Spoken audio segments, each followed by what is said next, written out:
Hey everyone, welcome back. And we are talking about bones, the skeleton. And now we're going to talk a little bit about how bone forms. Particularly, we're going to look at this canonical example uh, known as just the endochondral ossification of a long bone. And so let's look at it this way. So, chondro meaning what? Cartilage.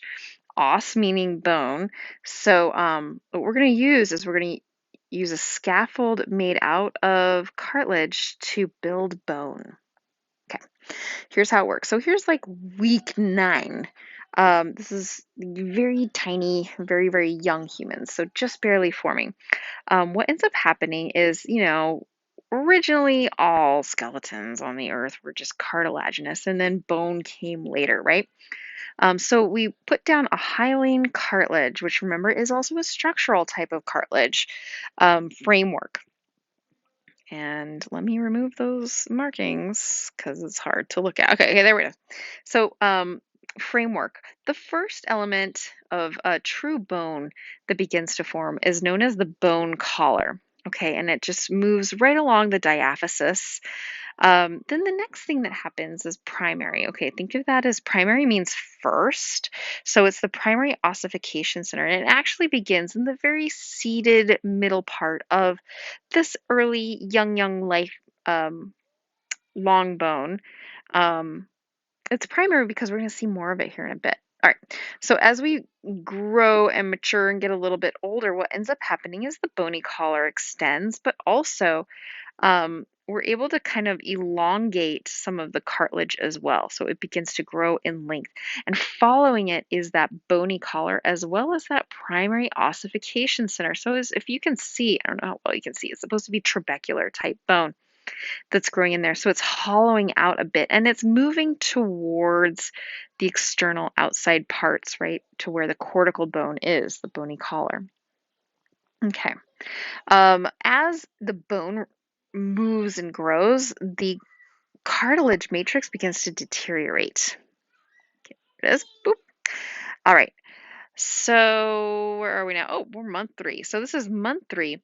What ends up happening is we start getting a giant blood vessel right here through the nutrient foramen. In this case, this is probably like a nutrient artery for you.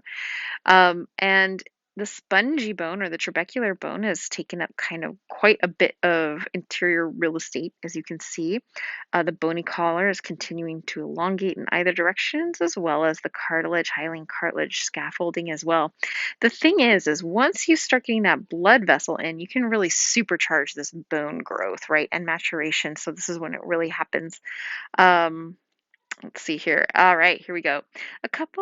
By actual birth, a couple of nutrient foramen are actually um, visible at the epiphyses, right? Remember, the epiphyses are like the top, like distal, proximal portions of the bone, right? And then this would be the diaphysis, would be the more central component.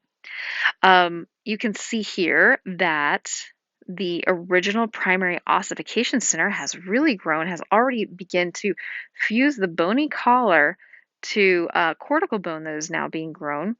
The medullary cavity is now completely visible as it grows and extends, and you can also see the bone starts moving out through the cartilage towards what we refer to as the secondary ossification centers, right? There's actually this one as well, right? Both of them are. And so its goal is to meet and fuse there. So it's going to travel through that cartilage, also pushing the bone length longer as it grows. Okay. So now we've skipped quite a bit of time, right? It was really fast in the beginning. And so now you'd have to imagine this bone is actually much, much longer. And this is a childhood and adolescent type bone. So now that medullary cavity is fully formed. The bony collar and cortical bone is supporting diaphysis. Those secondary ossification centers have grown and extended to include cortical bone now as well. That cartilage still remains on the epiphyses as the articular cartilage, right? It articulates with another bone there at a joint. So that is a protective surface and surface.